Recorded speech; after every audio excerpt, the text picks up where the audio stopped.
Londres a peur des tam-tams. Oui, quand on écoute les déclarations du Premier ministre anglais, on se dit que les Anglais ont peur des tam-tams. Ils ont peur. Ils veulent interdire des sites internet. On s'attaque à Internet, on dit que c'est Internet, c'est à cause d'Internet. Et pourtant Internet, grâce à Internet, jusqu'à maintenant, tout le monde était d'accord que ça a permis des révolutions. Ça a permis la révolution en Tunisie, ça a permis la révolution en Égypte. Eh ben oui. Mais les Anglais, ils veulent faire autrement, ils veulent interdire chez eux Internet. J'exagère peut-être, mais c'est un peu ça. C'est drôle, ces Anglais. Ils veulent donner des leçons de morale. Ils vont en Afghanistan. Ils essayent soi-disant de mettre de l'ordre. Ils vont en Libye, soi-disant pour mettre de l'ordre. Et chez eux, il y a du désordre. Un monstre désordre. Moi je dirais, avant de balayer chez les autres, balaye devant ta porte. C'est un vieux dicton. C'est vieux comme le monde. Une société, dès qu'il y a 10 personnes qui se révoltent, qui vont dans la rue et commencent à protester, c'est qu'il y a un petit malaise.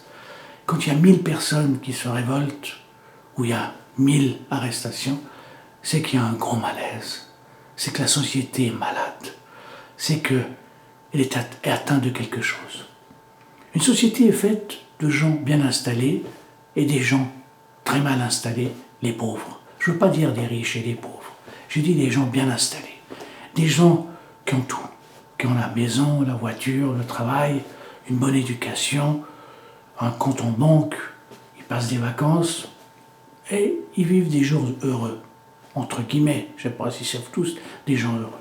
Puis il y a les autres qui n'ont rien, qui vivent dans des taudis, qui n'ont pas eu une éducation, qui n'ont pas d'argent, qui ne passent pas de vacances, les oubliés de la société, les non bien installés. Voilà, pour parler plus simplement. Eh bien, dans une société, lorsqu'il y a des bien installés et des mal installés, automatiquement, un jour ou l'autre, il y a un déclenchement, il y a quelque chose qui fait une étincelle, un assassinat, un meurtre, une bavure de la police ou quoi que ce soit, quelque chose comme ça, et ça explose. Si ça explose en Angleterre, c'est pas que des voyous. Peut-être c'est des voyous, mais c'est la faute à la société anglaise. La société anglaise qui protège certains et oublie d'autres. On veut supprimer le social. Dès qu'on veut supprimer le social, vous êtes sûr qu'une société va en chute libre. Dès que,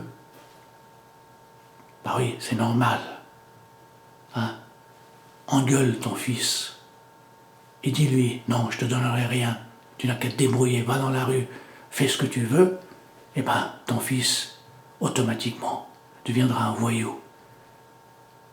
Et c'est ça. Beaucoup de gens n'ont rien en Angleterre.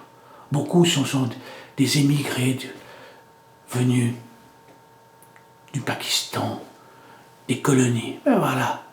Hein? On voulait avoir des colonies. On voulait avoir des colonies. On voulait ramasser des colonies. Ramasser tout des colonies. Et voilà, ça c'est le résultat un peu des colonies. Eh ben, il faut payer maintenant les conséquences. C'est ça, messieurs les Anglais.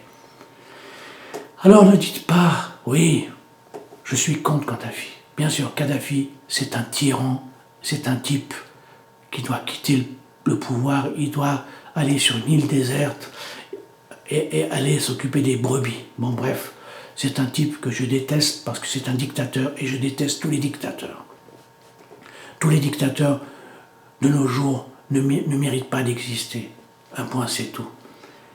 Mais les Anglais, au lieu de s'attaquer à Kadhafi, au lieu de vous attaquer, d'aller en Afghanistan, d'aller à gauche, à droite, en Irak, occupez-vous un peu de votre pays.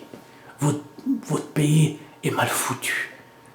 Déjà, il y a le brouillard chez vous, mais en plus de brouillard, il y a du brouillard dans les yeux des politiciens.